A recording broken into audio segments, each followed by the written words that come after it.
देश भर में एक सवाल गूंज रहा है, यूजीसी बिल आखिर है क्या? क्या यह छात्रों के हक में है या शिक्षा पर कंट्रोल बढ़ाने की तैयारी है?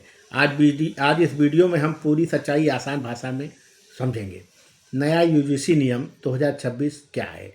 ये कोई बिल नहीं बल्कि यूजीसी का नया नियम है। जनवरी 2026 से लागू होगा। मकसद कॉलेजों में जाति, धर्म, लिंग के आधार पर भेदभाव रोकना। मुख्य बातें: equal opportunity centre, equity committee, 24/7 शिकायत सिस्टम। उद्देश्य: कैंपस में कोई भी छात्र अकेला या डरा हुआ महसूस न करे। विवाद क्यों हो रहा है?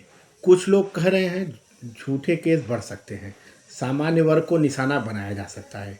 कॉलेज कहते हैं प्रशासनिक बोझ बढ़ेगा, यानी इरादा अच्छा लेकिन डर गलत इस्तेमाल का। नया यूजीसी बिल HECI बिल क्या है? पूरा नाम है विकसित भारत शिक्षा अधिक्षण बिल। अभी संसद में पेश हुआ है, कानून नहीं बना।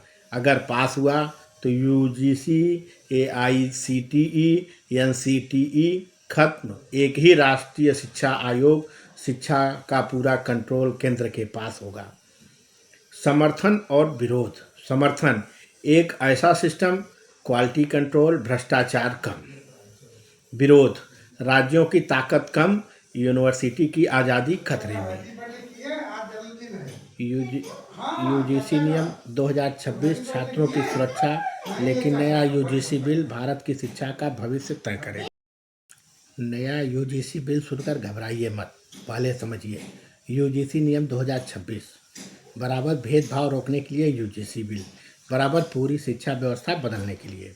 क्या नया यूजीसी नियम श्रवण विरोधी है? सच्चाई ये है, नियम भेदभाव के खिलाफ है, लेकिन गलत इस्तेमाल का डर भी है। अगर नया यूजीसी बिल पास हो गया तो यूजीसी हमेशा के लिए खत्म हो जाएगा। क्या ये सही फैसला है? कमेंट करें। पक्ष: शिक्षा में समानता, एक जैसा राष्ट्रीय सिस्टम, जवाबदेही बढ़ेगी। विपक्ष: अधिक केंद्रीकरण, राज्यों की भूमिका कम, अकादमिक स्वतंत्रता खतरे में। क्या शिक्षा को कंट्रोल चाहिए या आज़ादी?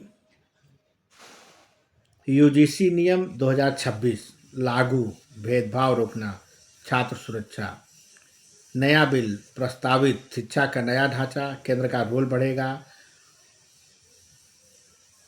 सुधार जरूरी है, लेकिन कितनी कीमत पर?